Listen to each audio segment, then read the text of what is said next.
All right, so now we're getting into sports producing, one of my favorite topics. A lot of stuff to cover here. I'm kind of very sorry we could not do it in class, which is why I'm doing the YouTube video and the PowerPoint now. Basically, who has the final say in anything during the broadcast? No brainer, the producer. The event survey, very important stuff for your test. This is all the paperwork. I am sending you an event survey to kind of see what it looks like. Basically, the who, what, where, when, and why of any live sporting event. The survey I'm sending you is from the 2016 Oklahoma game when ESPN was in town, when Baker Mayfield was Oklahoma's quarterback. But it was the national show of the week on ESPN, and a really big production, so it's very familiar. Every producer and director does a walkthrough. They show up on Thursday afternoon, usually, and we're going to use football in an example here. They will travel to Morgantown Wednesday or Thursday morning. Thursday afternoon, they're doing a walkthrough of the event. Just basically the lowdown of what's going on. The mobile unit, where it's going to park, where does my crew park, where do we enter the building to do setup, because all stadiums are big, offices of importance, people of importance, where can we put cameras, production needs, like power generators. Do we have to run a power generator? Some of this stuff is always done ahead of time, but you still have to do a walkthrough of the grounds just to kind of make sure everything is good to go. Walkthroughs are usually done with sports information directors, producers, ops managers, local engineering, local video board director, stuff like that.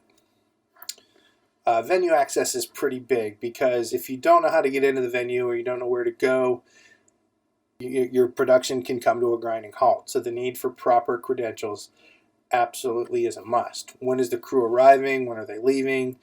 When does the mobile unit park? When does it need power? Venue access to kind of go ahead and say, okay, here we are, we're going to make our show. Production costs. Every production has its unique costs. It's important to identify what those costs are in advance of the production. And this is just a quick laundry list of things. In order for ESPN to produce the WVU Oklahoma football game, they got to run a mobile unit. All that cost gets worked into a contract. Payroll for the crew. Travel. Most of the crew does not live in Morgantown, and so you have to fly them in. You have to get them rental cars. You have to pay for hotels, and we all know hotel lodging in Morgantown is at a premium during football weekends. You have to pay them mileage and per diem. For example, when I work a gig in Pittsburgh, I live more than 50 miles away from Pittsburgh, so I get paid 56 cents a mile to drive to Pittsburgh up and back. That's $150 round trip, plus I get a $50 per diem for food. Catering on site. Security, you have to pay for security around your truck compound, electricity, telephone, internet lines, equipment gets damaged, pay for repairs, and of course transmission, satellite costs. That includes the truck that will send the satellite signal, and then the time to rent that satellite. All cost money, plus insurance on the entire venue. So what production costs do is, if it's going to be, the predicted audience size determines advertiser rates.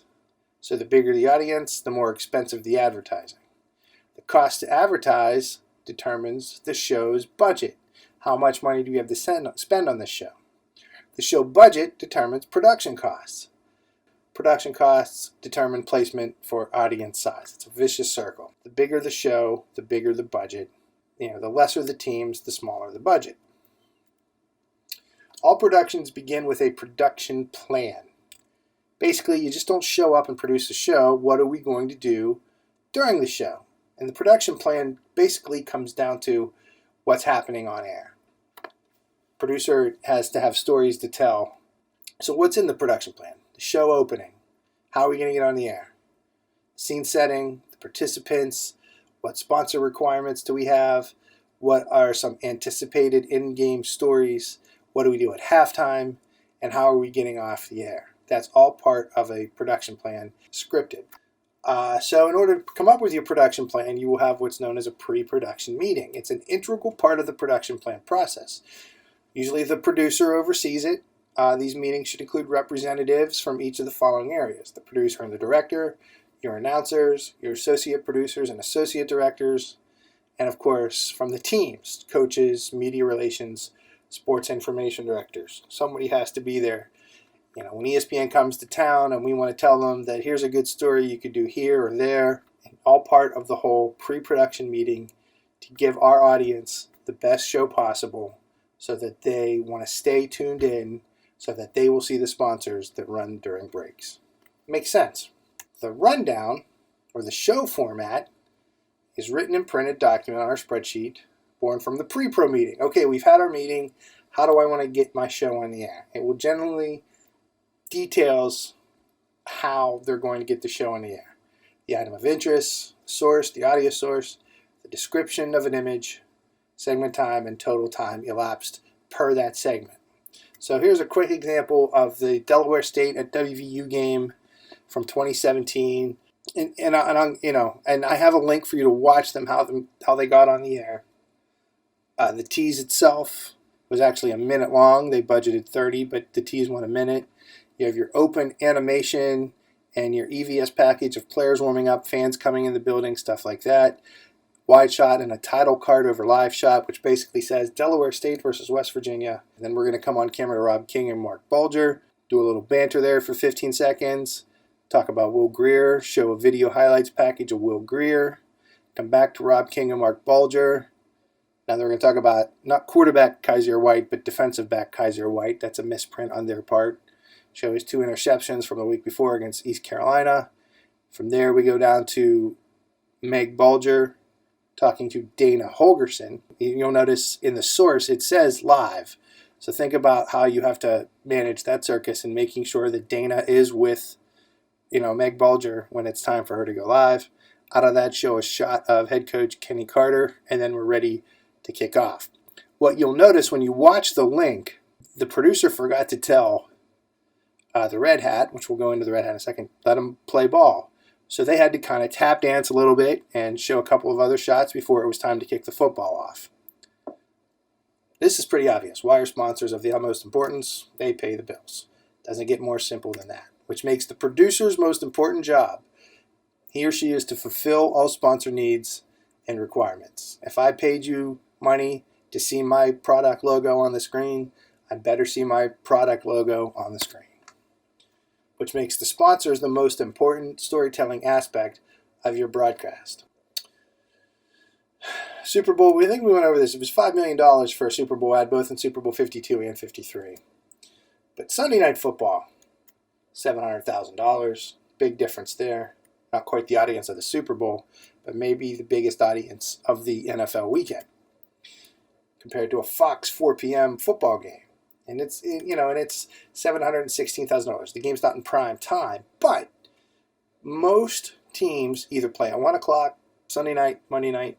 So at 4 o'clock on a Sunday afternoon, after you've watched your team or you're waiting for your team to play, a lot more people tune in at 4 o'clock to see this national game than you think. Monday Night Football, not the power that it used to be, less than $500,000 to do an ad there. Compared to TV shows like This Is Us, which at the time when I made this was the biggest show on television for advertising, and it's still under $400,000. Gives you an idea of the importance of pro football on the American landscape and the audience sizes. College football, though, that number shocks me because 97,000, you'd think, college football has the big audience, basically not the audience that the NFL has. Therefore, the number not as much the same. You throw this into the fact that, rules for advertising, when it comes to alcohol, and if you can read through that, beer and wine advertising is acceptable provided the product does not contain more than 24% alcohol by volume. And these are the first 2 lines at the top. And the portrayal of alcohol consumption within the advertising is not permitted. So if you pay close attention, and if you're watching stuff on ESPN or a rebroadcast, and there is an ad for beer or wine, see if anybody's drinking the product. Chances are you're probably not going to see that. And this is standards and guidelines for college football, by the way. It doesn't say it, but it is. Fox College Football Saturday night, $97,000 for an ad on ESPN, only $82,000 or $83,000 almost for Fox. So I did mention the red hat earlier. The red hat is the coordinator on the field between referees and producer. A producer will work with this position to coordinate when timeouts happen. And we'll get into when timeouts happen in another lesson this semester. But the red hat basically will stand around the 25-yard line on the press box side and an orange or red hat and shirt to stand out for the referee to see. They have hand signals, gestures, and I love that the Big 12 added the countdown clock this year. You may or may not have noticed it at a Mountaineer game. But the red hat, a big deal, letting the referee know when we can and can't play football. The red hat still has to ask for permission from the referee to go to break. And on occasion, the referee will say, no, we got to keep play moving. Basketball, timeouts are planned at basketball. The red hat will sit courtside to announce first horn and second horn, stuff like that. And of course, baseball and soccer, there is no red hat because soccer does not go to commercial break during the first or second half, only at halftime. And baseball, commercial breaks happen, between innings. Baseball commercials happen between half innings and during pitching changes. Sometimes you have to fill, and that's tough. It's producing on the fly when your live game has stopped. For example, a noon college basketball game is scheduled to be on the air until 2 o'clock. Technically, 1:57 p.m. It's a 2-hour window. So you have to provide content if you're working without a studio, and many college basketball games don't work with that studio safety net.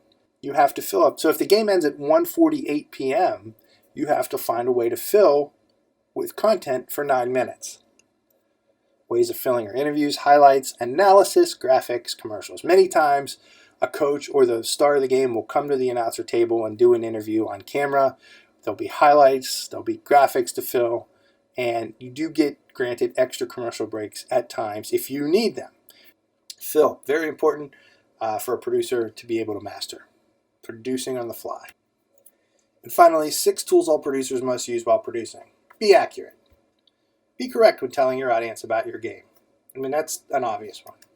Be fair. You have to be fair to both teams. You have to be objective. You may be a graduate of West Virginia University, but when producing the WVU Oklahoma game, you better be fair to both sides. Documentation. Capture the event, the game, the color, the pageantry, the excitement. This is what Rune Arledge had in mind when he came up with these notions to make for better television. Better television keeps people coming back. Creativity. Don't just tell the story, find a creative way to do it. Develop and capture storylines to enhance more than what is going on in the game. Flexibility. Roll with the punches, man. You are the leader of the show. Panic helps nothing. The show must go on, and you must be able to adapt to everything being thrown your way. Of course, consistency. Maintain your excitement. Avoid being complacent. And by that I mean you better be just excited as your first ever broadcast as you are as your current broadcast. Because consistency is what keeps people successful. Maintain your excitement. It's sports. Think about all the people you are trying to entertain. They want to be excited. This is their release. You better bring it. Okay, so that's the end of this PowerPoint. If you have any questions, text me, and I hope everybody's doing well.